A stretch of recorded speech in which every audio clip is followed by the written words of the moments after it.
It is September 29th, 2025, and in the news today, legendary member of KISS hospitalized and cancels show. But before we read that news, let's take a look at some birthdays that happened today. So over the weekend, on September 27th, Randy Bachman, and yes, it is pronounced Bachman, not Bachman. Randy Bachman, who was with the Guess Who and, of course, Bachman Turner Overdrive, was born in 1943, so he just turned 82 over the weekend. Meatloaf, who, of course, passed away in 2022, had his birthday on the same day, September 27th. He was born in 47. Yesterday, George Lynch from Dokken and Lynch Mob, obviously, turned 71. Happy birthday to George Lynch. And then today, Jerry Lee Lewis. Today's Jerry Lee Lewis's birthday. He was born in 1935. Other things that happened on this day. In 1973, Grand Funk Railroads were an American band, hits #1. Can you believe that? That was a Todd Rundgren production. That was such a huge song. It was amazing because they had some really big albums a few years before that, and then to just have that just, I mean, they were so big. They were filling up stadiums a few years before that, and then they still had this massive hit in front of them with an American band. And then in 1979, the Police had their first UK #1 with Message in the Bottle. Can you believe that? 1979. Was when that song was huge. Just incredible thinking about that. Okay, let's get back to this news story. Legendary member of KISS hospitalized, cancels show. Of course, this is, look at the picture right there. That's Ace Frehley. And I saw this and I thought, okay, we have to hear what happened. Rock legend Ace Frehley taking a brief pause from touring after a minor studio mishap. According to a post on Frehley's Facebook page, the rock guitar legend had to cancel a show as part of his 10,000 Volts tour on a doctor's order after suffering a, quote, minor fall in his recording studio. And then it says, quote, "Dear rock soldiers, Ace had a minor fall in his studio resulting in a trip to the hospital," the post reads. "He is fine, but against his wishes, his doctor insists that he refrain from travel at this time." Frehley's performance at the Antelope Valley Fair in Lancaster, California was canceled. It was set for Friday. The Post encouraged fans to go to the fair to support his friends, the rock bands Quiet Riot and Vixen. So apparently Quiet Riot and Vixen were both playing at this thing too. The Post also said Frehley looks forward to continuing his tour and work on his next album, Origins Volume 3. Can you believe that? He's still... the guy has been, we had a show, or we did a discussion between me and Gary here a couple of weeks ago where we talked about Ace and all of his prolific stuff. And he had done, I think, since he left KISS, he had done as many albums, or maybe just one short of how many KISS has actually done since he left, which is just amazing to think about. And if he's got more coming out, he's going to outdo them. So Frehley, 74, a founding member of the rock band KISS, is set to resume his tour on October 10th in Decatur, Illinois. And then this is kind of funny. According to Guitar Player's online site, Frehley has a history of falling during his tenure with makeup-clad KISS, sometimes intentionally and sometimes not. As part of the KISS show, he would perform in high-heeled boots that would frequently cause him to trip up and take spills on stage.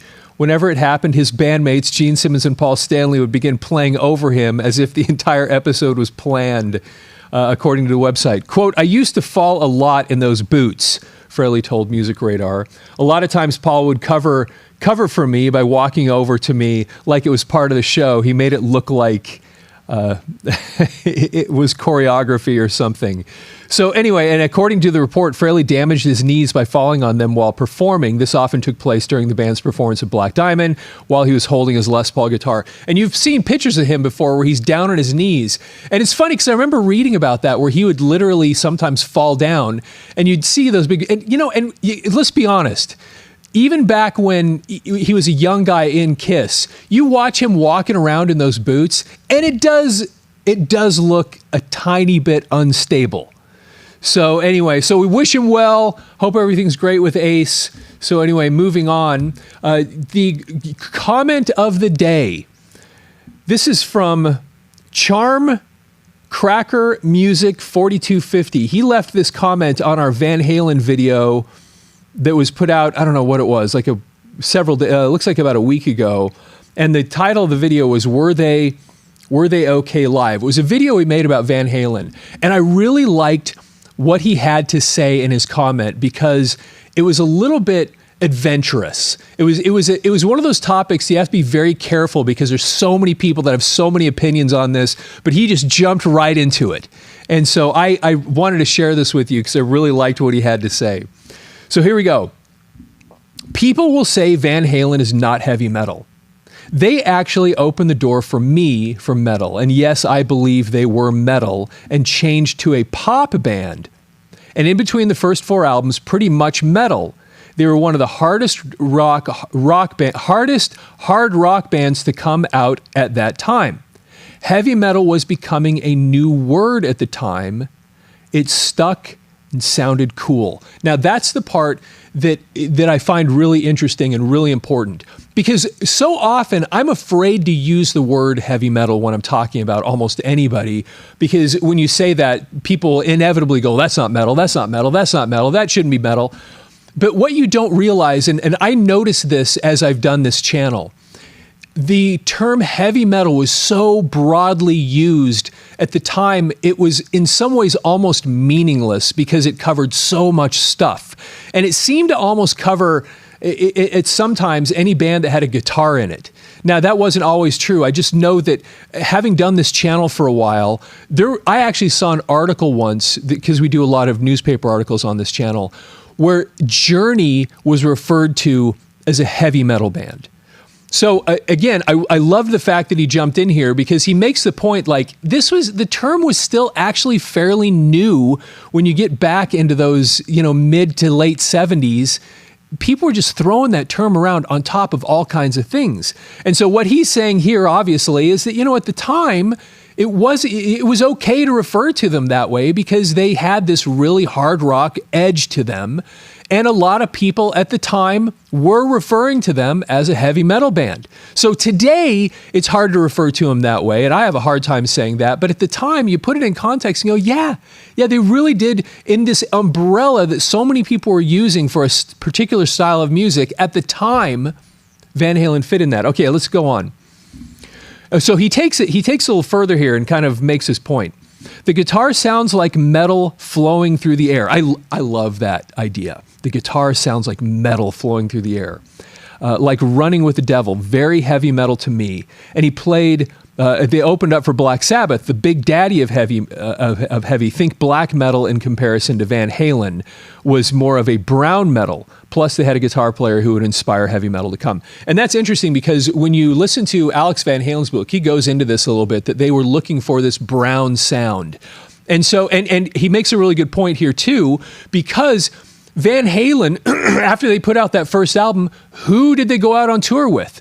They were sent out with the original heavy metal band, Black Sabbath, and they opened up for Black Sabbath during Black Sabbath's Never Say Die tour. And so even though that doesn't necessarily classify Van Halen as heavy metal, it does help you realize that the record company themselves knew that these two bands, Van Halen and Black Sabbath, did have this overlapping style. And since Black Sabbath was the original heavy metal, and you could see that there was kind of that there were similarities between them and Van Halen. Again, it goes on and kind of emphasizes the fact that Van Halen, at least at the time, could be seen as a heavy metal band. Okay, then he goes on here and he says, Eddie guitar style, along with Randy Rhoads, set the template for metal guitar juggernaut. And that's really true. You look at all the people that were, heavy metal guitarists back in the 80s, you can definitely see that somewhere there were the echoes of Eddie Van Halen pretty much with everybody. He'd really done something. And then when Randy Rhoads kind of came along, not long after that, when he became notorious, between the two of them, they really did kind of set the stage for that guitar thing that would go on to really, really define heavy metal in the years to come. So later on today, we have a really cool video coming out because Never Say Die, we're right around the anniversary of its release. We have a really cool video coming out that's a newspaper article talking to Black Sabbath in 1978, since it was at that point, Black Sabbath was about 10 years old. And we have this really cool newspaper article, so look for it later today. It'll be coming out at 12:30 Mountain Time. And it's a really cool article talking to Ozzy, Tony Iommi, and it kind of goes into a little bit of where Black Sabbath was at that time, where they had come from, and I think you're really going to enjoy it. Okay, so to wrap it up, today's Daily Rumi. Let yourself be silently drawn by the strange pull of what you really love. Hey, be sure to follow the channel, like the video, share this video with other people. Love to hear your comments down below. What do you remember about any of these people that had birthdays? What did you think about Ace Frehley's fall? What do you think about this Rumi quote? And with that, have yourself a fantastic day.